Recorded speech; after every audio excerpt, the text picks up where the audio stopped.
Hello and welcome back to my channel. I'm Amelia Automotive and today's video is going to be quite different to my normal videos. This is going to be more of a project series with my MK2 Golf GTI. So I have to fess up and say I have not given this car the love and attention it needs in the last year. Other things have just taken priority and it's expensive to keep cars on the road, as you guys will know. So what I'm going to do today is clean it up as it needs to be cleaned. It looks terrible. Pump up the tyres and talk to you about the history and what I'm going to be doing with this car to get it back to its former glory. So before we get into actually cleaning it and talking some more, I'm just going to say the dogs will be appearing throughout the day because this is just a sort of in my drive video of the MK2. Oh, that was perfect, Gracie, great timing. She is the most car dog out of any dog I've ever met. Like anytime, she won't go in a boot. Anytime you open a car door, she will get in and sit in the footwell and make herself comfortable. So I'm sure we will show her that today. What have you seen? Gussie, what is it? Gussie, go on in, let's go.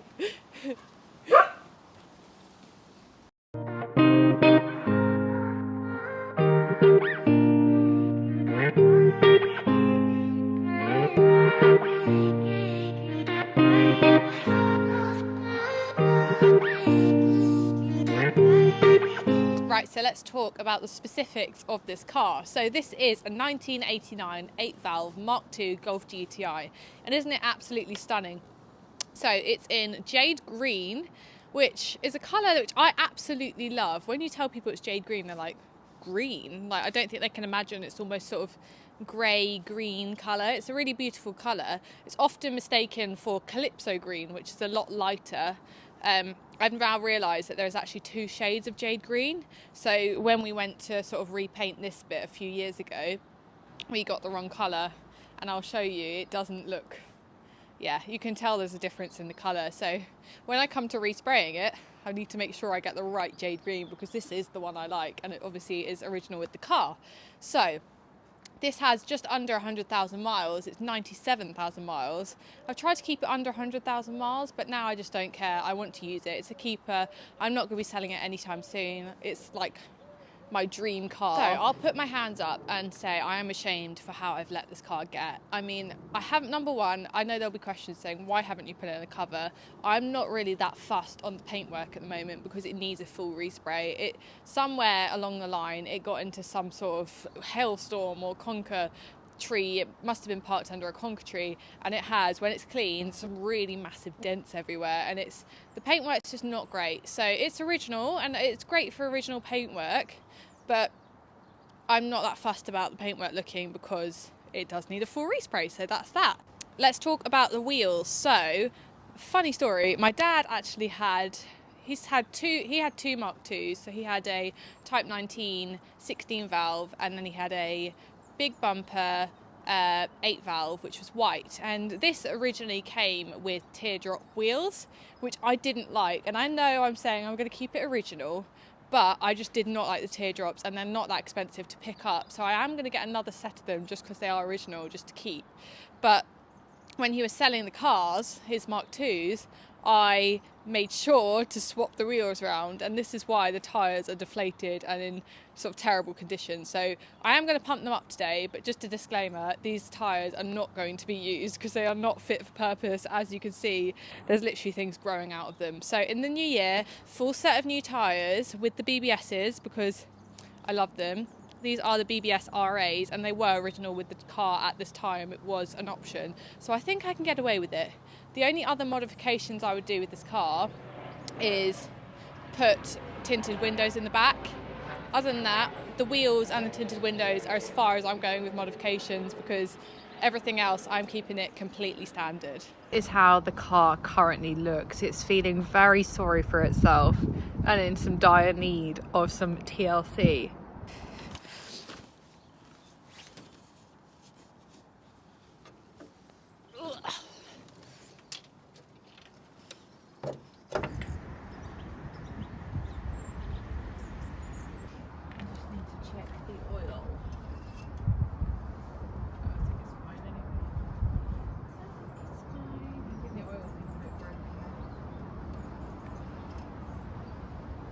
That's not even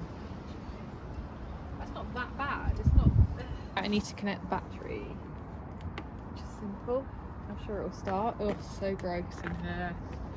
So my dear other half accidentally caused some issues when he tried to tighten the alternator bolt. When he was trying to tighten it, it snapped and it keeps dropping and the belt keeps coming out of place now. So that is another thing that needs to be fixed. We just kept having to move it back while we were moving the car today, but obviously it will not be driven like this and it will be fixed soon. I also thought we'd just show that we still have all the original stickers, which are really nice. I just think it's a nice touch to still have them.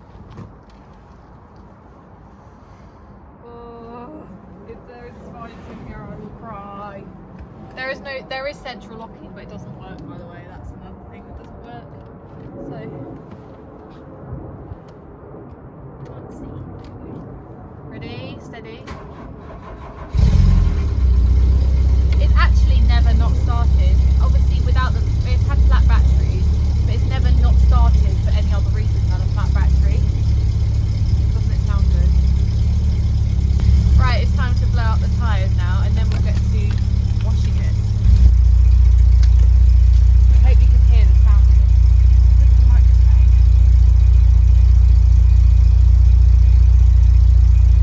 That'll do. That'll do. I don't even know if these will pump up because there's no like rushes.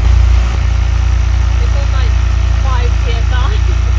There they are, lifted. You can see how long it's been like that. To be honest, it's only been like that about a couple of months. But it's just time to pump them up and clean it today. Just going to touch on the interior because we didn't get a chance to clean it today, but I just think it's such good condition for the age of the car. There's a small burn hole on one of the seats, but other than that, there's nothing that needs to be done apart from get rid of this guest, which was not invited. Oh look, here we go. She'll just mould into it.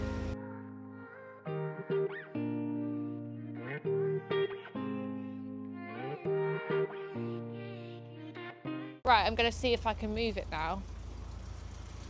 Gracie's in the car because she did not want to get out. Right, so I was just saying how there wasn't much mould in the car and it was actually okay, the interior. I've just taken the disc lock off and I think I'm going to have to get some sanitizer. Go. You have to leave, sorry. Go on, I'm sorry baby, go on. You can do it. Well done. You can't be in here with this. Oh my goodness, that is disgusting. I didn't think that would be that bad to use this on here, but it needs to be reconditioned anyway. So I don't care, it just needs a spray. So we just had a problem there because we completely forgot about the gear linkage issue. So basically it likes to go forward in reverse. So we just had a bit of a problem there, but it was fine. You just have to shove it in. It hasn't been driven like that ever. This is only since it's been parked up. But it's not that much of a big job. We've got the gear linkage kit, so it's fine. We do need to move this back a bit more, so yeah. Stop, it's reversing. Oh, oh. So we've got it in position to clean it now, but he kept having to pull up the alternator because there was no tension to keep it where it's meant to be. But it's fine, we've moved it now. Not very far, but it's moved. That's all right.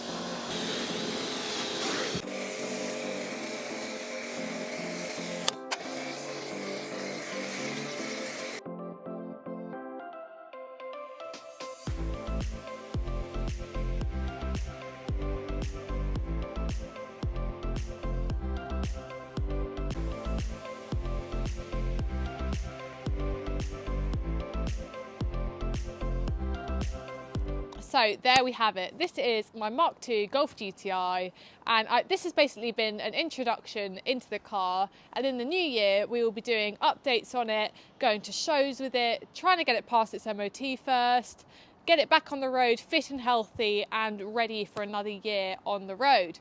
This has been a bit hectic. There's more problems now than I remember, but that's fine, we'll get there. We haven't dried it yet because it's literally about to get dark, so I wanted to film this before, but what we're going to do next is literally dry it and then put a cover on it once it's dry and then just leave it until the new year.